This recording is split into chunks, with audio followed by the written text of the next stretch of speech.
सोलापुरातील neurologist doctor Shirish Valsangkar यांच्या मृत्यूनंतर वैद्यकीय क्षेत्रात खळबळ उडाली होती.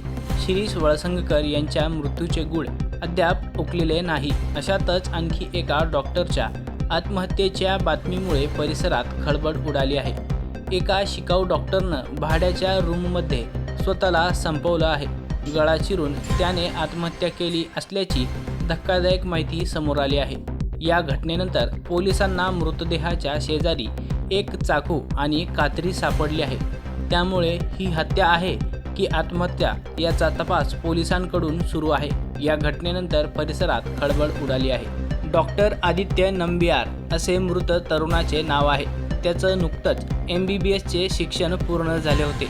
तो शिकाऊ डॉक्टर होता. घरापासून दूर तो सोलापुरात एका खोलीत भाड्याने राहत होता. मात्र भाड्याच्या घरातीलच बाथरूममध्ये त्याच्या रक्ताच्या थारोळ्यात पडलेला मृतदेह आढळला. त्याने आत्महत्या केल्याचा संशय पोलिसांना आहे. मात्र मृतदेहाशेजारीच चाकू आणि कात्री आढळल्याने या प्रकरणाचे आणखी गूढ वाढले आहे. या घटनेची माहिती मिळाल्यानंतर परिसरातील लोकांनी तातडीने याची माहिती पोलिसांना दिली.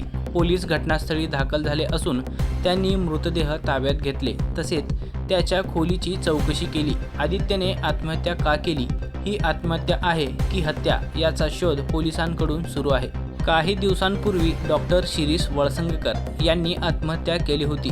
त्यांच्या मृतदेहाच्या शेजारी सुसाईड नोटही सापडली. सुसाईड नोटमध्ये त्यांनी एका महिलेचा उल्लेख केला होता. वळसंगकरांच्या आत्महत्या प्रकरणाचा तपास पोलिसांकडून सुरू असून आणखी एका डॉक्टरने आत्महत्या केल्यामुळे वैद्यकीय क्षेत्रात खळबळ उडाली आहे.